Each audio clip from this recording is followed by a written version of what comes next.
My husband spiked our child's formula with sleeping pills to sneak away for a Christmas date with his assistant. As I frantically rushed my feverish child to the hospital, I unexpectedly spotted my husband carrying his assistant upstairs. Peyton twisted her ankle, so I'm here to help her get it checked. Even though our child was in the operating room fighting for her life, he did not so much as glance in her direction. I tightened my grip on the $10 million winning lottery ticket in my pocket. It was time to end this 7-year marriage. After wrapping up my tasks at work, I called my husband, Christian Clark. Honey, don't forget to come home for Christmas today. I have some good news to share with you. On the other end of the line, Christian's voice sounded rushed and tense. Shiloh, there's an urgent issue with the company project. I need to check on it right away. Junie already finished her bottle and is asleep, so don't worry. Those 2 sentences filled me with unease. Our daughter, Juniper Clark, was just over a year old. How could I possibly not worry about her being left alone at home? When I tried to call Christian back, his phone was already unreachable. Christmas traffic was overwhelming, and I found myself stuck in a sea of cars, anxiously praying that Junie would be safe. When I finally rushed home, the house was eerily quiet. I hurried to the crib and saw Junie sleeping soundly. Relieved, I reached out to touch her little face.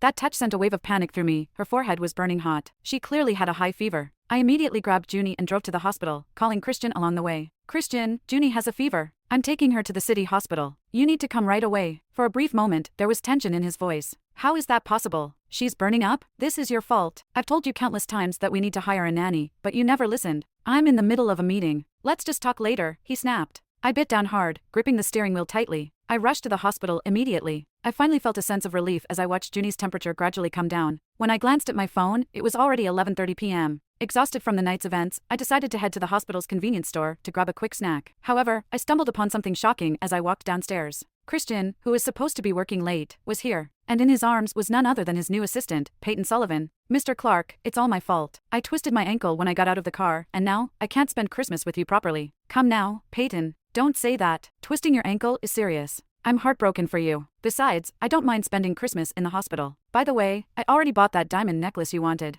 Oh, you're so naughty. Peyton giggled as Christian comforted her gent. Ly, completely unaware that I was standing in the shadows. Overwhelmed by sadness and anger, tears streamed down my face. Our daughter was still lying in a hospital bed with a high fever. He did not care about Junie's well-being at all. While he lavished Peyton with expensive gifts, he had never even thought of buying me, his wife of 7 years, a simple $300 necklace. Christian and I were college sweethearts. After graduation, he wanted to start his own business, and I gave him $200,000 from my family to fund his dream. During his startup days, I pinched pennies, cutting every corner to support him. When his business finally began to flourish, I still refrained from indulging myself for the best of the family. Recently, Christian's company had been struggling with cash flow problems, so I tightened the household budget even more. I haggled over groceries and stretched every dollar to its limit. Yet now, I realized my sacrifices meant nothing to him. He had no problem spending extravagantly on another woman while treating me with indifference. Wiping away my tears, I clenched the $10 million winning lottery ticket in my pocket. Yes, I had won $10 million.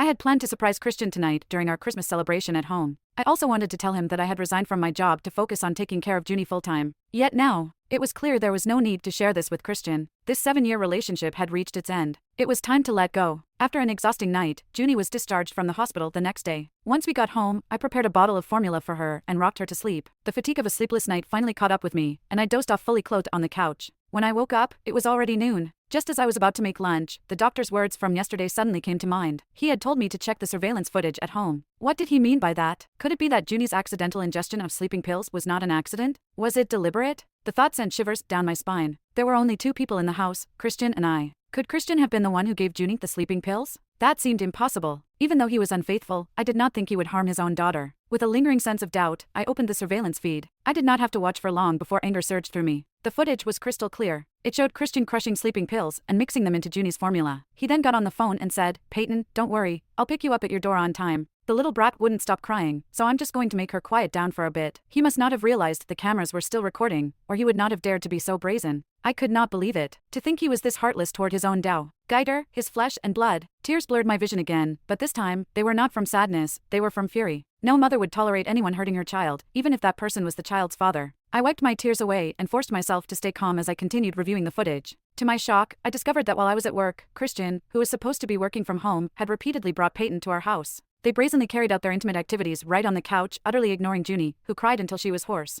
It turned out that Christian's infidelity had begun long before I even suspected it. Fine. Very well. I saved the video clips and called my lawyer, Adam Lewis, with a steady hand. "Mr. Lewis, hello. Please help me draft a divorce agreement." I was determined to leave Christian. I had to take Junie and walk away from this despicable man. I had just hung up the phone when I heard the front door open. Christian entered, lugging several bags of luggage as his face lit up with an enthusiastic smile. It had been a long time since I had seen him smile like that. However, the moment he saw me, his grin vanished. "Why aren't you at work?" I responded with a cold smirk. "I'm not as carefree as you, Christian. Our child was burning with fever, and you acted like nothing happened." Christian frowned. "Why do you always pick fights the moment we see each other? I told you, I was working overtime yesterday. If it weren't for you and Junie, would I be working myself to the bone every day?" Just then, I noticed a slim figure standing outside the door. It was Peyton. She extended her hand to me with a polite smile. "Shiloh, hello. Sorry for the intrusion." I did not respond, nor did I move aside to let her in. Christian, however, could not hide his impatience. He pulled me to the side and gently helped Peyton to the couch. "Peyton's injured, so she'll be staying with us for a few days."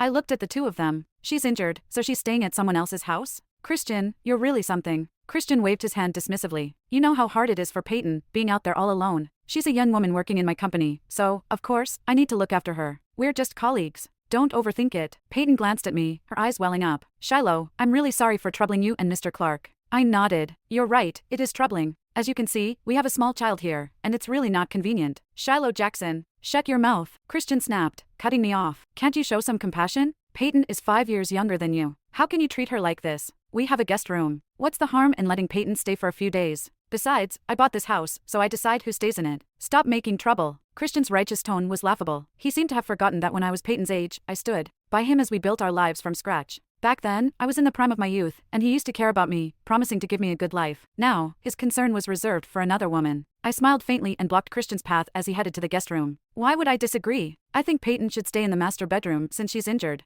Junie and I can move into the guest room. Christian hesitated, clearly sensing that something was unusual. After all, I had always argued and fought with him about his decisions. I had never agreed so readily. I was even offering to give up the master bedroom. "Shiloh, are you feeling okay?" I quickly started packing my things. "Of course, I'm fine. I'm just thinking of you both." Then, Christian surprisingly agreed with my suggestion and even offered to help me pack. Such a hypocritical man. As he was helping me move, Peyton suddenly stood up. "Thank you, Shiloh. I'll definitely repay your kindness." Ow. Before she could finish, she pretended to lose her balance and fell back down dramatically. Christian immediately rushed past me, scooping Peyton into his arms and carrying her to the master bedroom. Peyton flashed me a smug smile over his shoulder, as if she were mocking my inability to keep my husband in line. However, what she did not realize was that Christian was no better than garbage in my eyes now. Once Peyton moved into the master bedroom, Christian gallantly volunteered to sleep on the couch in the living room, claiming it was to avoid any misunderstandings. Yet later that night, I found the couch empty when I got up to check on Junie. Instead, I heard soft, intimate sounds coming from the master bedroom. Even right under his wife's nose, they were chasing their thrill to the very end.